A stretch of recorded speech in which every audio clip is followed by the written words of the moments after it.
and I'll keep it hush.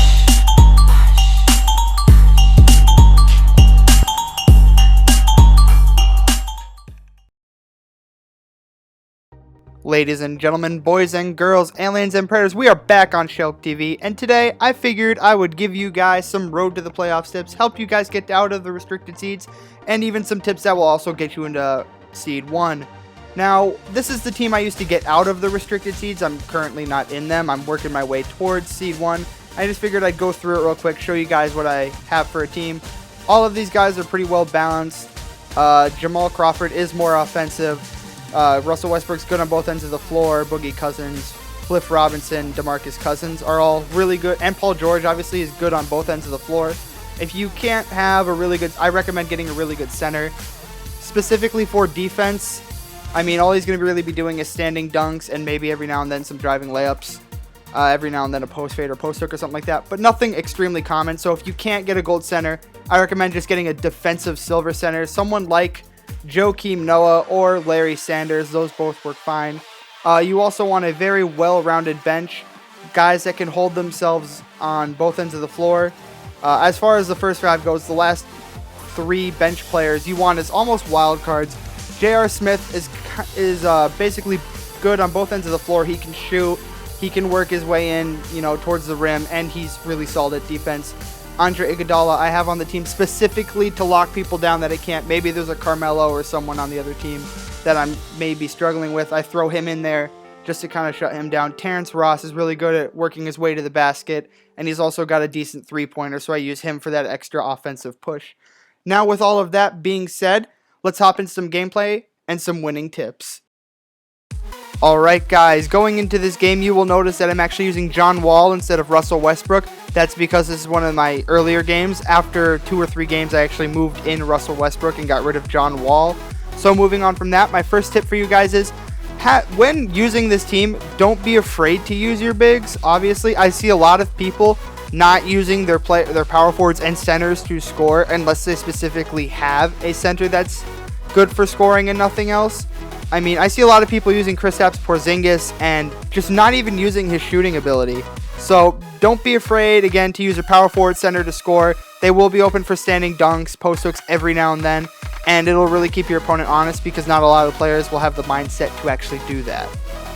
My second tip is obviously adjust your controller settings. A lot of people tend to sometimes do that. Some people frown upon it. But if you're really struggling on defense, go down to your controller settings, put on defensive assist and box out assist up. It should help you grab a few more boards and just be more effective on defense. And then you can actually take that defense and turn it into really good offense, which is actually my next point. As I just said, transition offense is really key here. So you have to play good on ball defense, which is why these players are pretty balanced. And Terrence Ross, again, really helps with that when you put him in for offense, because he's really quick and he can get to the basket pretty much with ease. He can dunk and do all that stuff. So that's why you really, and if you're struggling again with your defense besides the controller settings, play off ball on certain characters. For instance, if you know you can't really control Kyrie on your own manually, maybe you should switch off to your other guard, and then when your AI is having trouble, maybe fill in that space and have your team rotate on defense. And if on-ball defense really is a struggle for you, maybe you should try playing with either your power forward or center and then staying down low and waiting for the opponent to come in the paint. That'll actually help with the defense a little bit even more, because even if they get around your teammate as a defender, you're still there to kind of pick up the play, create some really good transition offense still, and then pass out, which is actually leading me into my next points. Oh, the synergy in this commentary. I love it.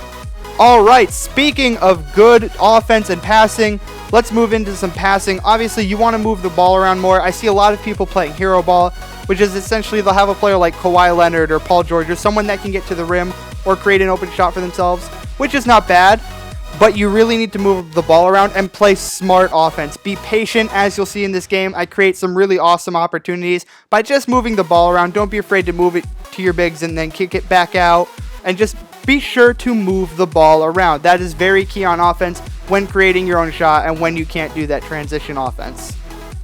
One of my other points is be wary of the shooting in this game. Not all open threes are really open threes. Even though it could be wide open, your player will still miss due to the way the game mechanics actually work this year. So I recommend not taking a 3 unless it's a really wide open shot. You need the 3 because you're behind or your player's on fire as far as offense goes, because that will actually help boost it. For instance, Jamal Crawford actually hits a few threes for me every now and then, even though he's got a 75. Gerald Green's good for that when you get a few shooting fouls or you get in the paint and dunk and get a nice lob or something like that. So I recommend, again, not taking a lot of open threes.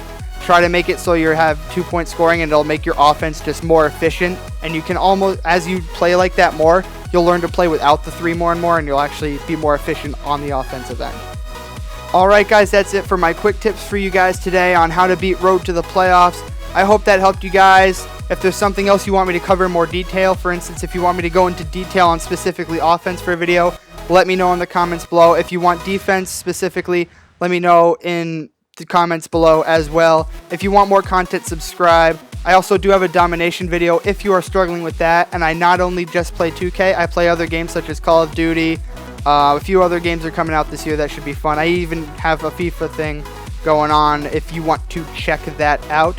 And I will be talking to you guys soon. I'm out.